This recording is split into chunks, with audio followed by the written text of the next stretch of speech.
Hello students, कैसे हैं आप सब? उम्मीद करते हैं आप सब बहुत अच्छे होंगे। और आपने पिछली एक्सरसाइज यानी कि कैसे हमने कंपैरेटिव डिग्री और सुपरलेटिव डिग्री से पॉजिटिव डिग्री में चेंज किया था, उसको कवर किया होगा, बहुत अच्छे से समझा होगा। अगर अभी तक आपने उसे कवर नहीं किया है तो प्लेलिस्ट में जाकर उसे कवर कर सकते हैं, कॉन्सेप्ट क्लियर कर सकते हैं। आज हम new style of general English grammar की ट्रांसफॉर्मेशन की अगली एक्सरसाइज यानी कैसे हम पॉजिटिव डिग्री और सुपरलेटिव डिग्री से कैसे कंपैरेटिव डिग्री में चेंज करते हैं सीखेंगे। सबसे पहला सेंटेंस को हम लोग देख लेते हैं। Very few boys are as industrious as Mukesh. Very few boys, बहुत कम ऐसे लड़के हैं जो उतने इंडस्ट्रियस हैं यानी उतने मेहनती हैं जितना कि मुकेश। यानी कि मुकेश ज्यादातर लड़कों से ज्यादा मेहनती है। तो सबसे पहले अगर आपको कोई पॉजिटिव डिग्री दे रखी होती है तो हम उसके ऑब्जेक्ट को हम सब्जेक्ट बना लेते हैं। सबसे पहले सब्जेक्ट बना लेते हैं मुकेश इज। सब्जेक्ट के अनुसार बेटा वर्ब लगाते हैं। उसके बाद जो भी आपको दे रखी है एडजेक्टिव उसकी हम कंपैरेटिव डिग्री लिखते हैं। तो इंडस्ट्रियस की क्या हो जाएगी? मोर इंडस्ट्रियस। हाँ, कंपैरेटिव डिग्री का यूज करें। सबसे पहले हम पॉजिटिव डिग्री के ऑब्जेक्ट को सब्जेक्ट बनाते हैं, सब्जेक्ट के अनुसार वर्ब लगाते हैं। फिर जो भी आपको पॉजिटिव डिग्री दे रखी है हम उसको कंपैरेटिव डिग्री में बनाते हैं। उसके बाद हम मोस्ट अदर का यूज करते हैं। मोस्ट अदर, और किससे बेटा? बॉयज से। हाँ, Mukesh is more industrious than. हाँ, इंडस्ट्रियस के बाद बेटा एक चीज मिस हो गई है, देन का भी यूज होता है। हाँ, कंपैरेटिव डिग्री में बेटा देन का यूज होता है। Mukesh is more industrious than most other boys. अगला देखिए, I know him quite well as you do. I am quite, I know him quite, मैं उसे जानता हूं उतना ही अच्छे से जितना कि तुम। यानी कि तुम मुझसे ज्यादा उसे अच्छे से नहीं जानते, तुम भी उतना ही जानते हो जितना कि मैं। सबसे पहले इसके ऑब्जेक्ट को उठाते हैं। यू डू नॉट नो, तुम नहीं जानते ज्यादा। यू डू नॉट नो किसे बेटा? उसे। You do not know him, बेटा वेल की जो कंपैरेटिव डिग्री होती है वो बेटर, और बेटर के बाद देन का यूज होता है। You do not know him better then, और इसके सब्जेक्ट को उसका ऑब्जेक्ट बना लेते हैं आई डू, जितना कि मैं जानता हूं। You do not know him better than I do, जितना कि मैं जानता हूं। No man was as strong as Rustam. जब नो दे रखा हो, नो अदर या नो दे रखा हो, तब भी हम इसके ऑब्जेक्ट को सब्जेक्ट बनाते हैं।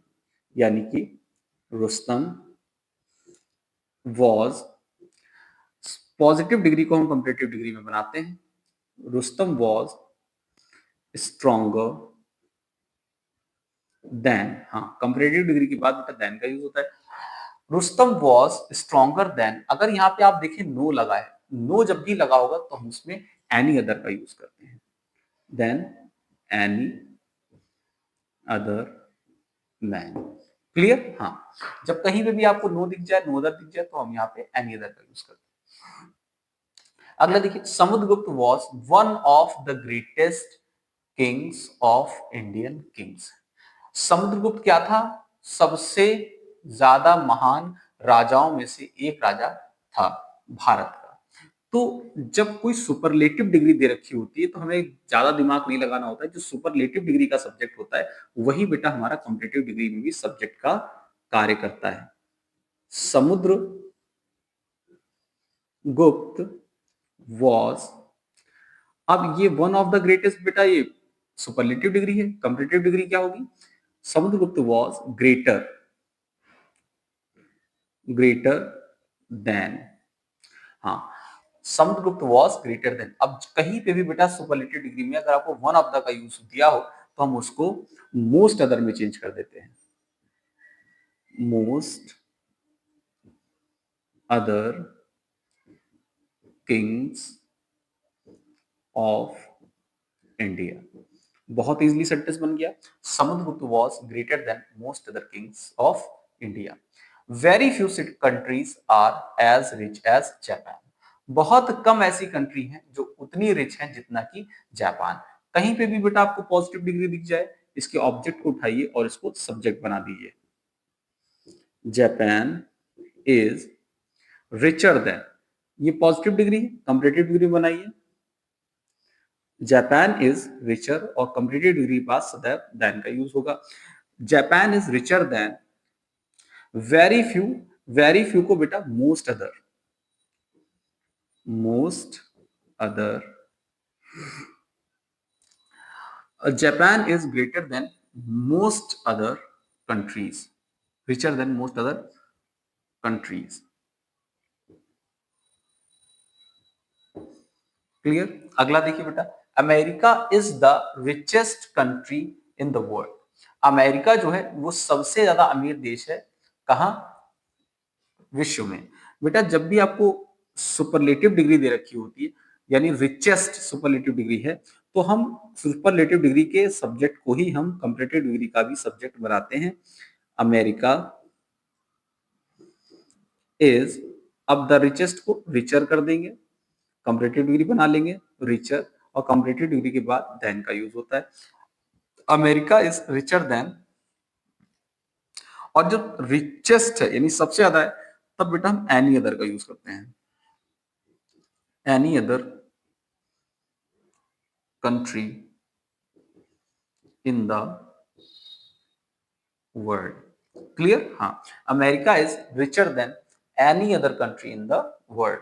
अगला देखिए, England had the largest fleet in the world in 1918। England के पास सबसे बड़ी फ्लीट थी इन द वर्ल्ड, संसार में, की इन 1919। कोई बात नहीं बेटा, अगर सुपरलेटिव डिग्री दिख रखी है तो सुपरलेटिव डिग्री का सब्जेक्ट ही हमारा कंपैरेटिव डिग्री में भी सब्जेक्ट का कार्य करता है। इंग्लैंड हैड लार्जर, हाँ, England had larger fleet than any other, any other. हाँ, जब यहाँ पे सीधे सीधे सुपरलेटिव डिग्री दे रखी होती है तो यहाँ पे हम एनी अदर का यूज करते हैं। अगर यहाँ वन ऑफ द लगा होता तो यहाँ पे मोस्ट अदर का यूज कर सकते थे, या हाँ मोस्ट अदर का यूज कर सकते थे। Any other in the world in 1918। अगला देखिए, Mussoorie is as healthy as any hill station in UP. Mussoorie जो है वो उतना ही हेल्दी जितना कोई दूसरा हिल स्टेशन यूपी में, यानी UP, no hill station in UP is healthier, यानी कोई दूसरा हिल स्टेशन मसूरी से ज्यादा नहीं हेल्दी, यानी मसूरी तो है उतना ही हेल्दी जितना कि दूसरे। तो यानी इसका अर्थ ये हुआ कि जो दूसरे हिल स्टेशन है वो मसूरी से ज्यादा हेल्दी नहीं है। जल्दी से बनाते हैं, एनी को बेटा नो में चेंज कर देंगे, no hill station in UP is comparative degree बेटा healthier,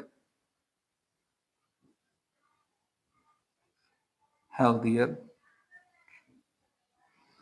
than मसूरी। क्लियर। हाँ, no hill station in UP is healthier than Mussoorie. अगला देखिए, the tiger is the most ferocious of all animal.